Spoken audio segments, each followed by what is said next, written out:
সকাল সকাল আজ আমরা চলে এলাম গরু দেখতে এবং গরু কিনতে। গ্রামের এই খামারগুলোতে যে গরুগুলো রয়েছে সেই গরুর বর্তমানে অনেকটা চাহিদাও রয়েছে। এর আগে আমরা অনেকগুলো গরু সংগ্রহ করেছি, সেখান থেকে আমাদের খামারে এনেছি এবং কি বিক্রিও করেছি। আজ আমরা এই মুহূর্তে যেখানে অবস্থান করছি সেটি হচ্ছে সবিগঞ্জ বাজার থেকে 2 কিলো দক্ষিণে।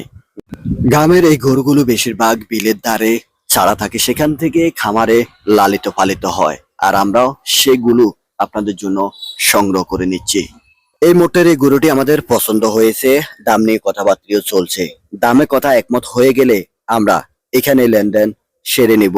তবে এখান থেকে আমরা আরো কিছু গরু দেখব, সংগ্রহ করব, যেহেতু আমাদের একটি খরচ রয়েছে এখানে আসার।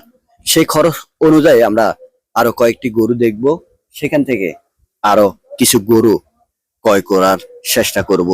চলুন আমরা এখান থেকে বেরিয়ে আমাদের মাঠ পর্যায়ে যে গরুগুলো রয়েছে, যা এর আগে আপনাদেরকে আমরা বলে রেখেছি, আমরা এখানের যেই বিল ধারে গরুগুলো বাঁধা রয়েছে সেই বাঁধা গরুগুলো দেখব এবং পালিত গরুগুলো এখান থেকে আমরা সংগ্রহ করে নেব।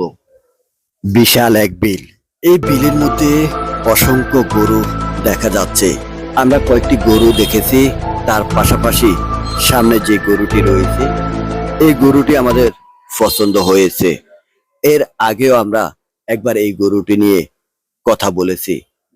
আজকে আমাদের সামনে যে গরুর মালিক রয়েছে, যিনি এই গরু লালিত পালিত করেছে, সেই মালিকের সাথে আমাদের লেনদেনটাও সেরে নিচ্ছি। আপাতত আমাদের গরু কেনার লেনদেন শেষ হয়েছে। এই গরুগুলো আমরা আমাদের খামারে নিয়ে আসব। আপনাদের যাদের এই গরুগুলো পছন্দ এবং দেখার আগ্রহী রয়েছেন, তারা সরাসরি আমাদের খামার থেকে এই গরুগুলো দেখে নিতে পারবেন। আল্লাহ হাফেজ।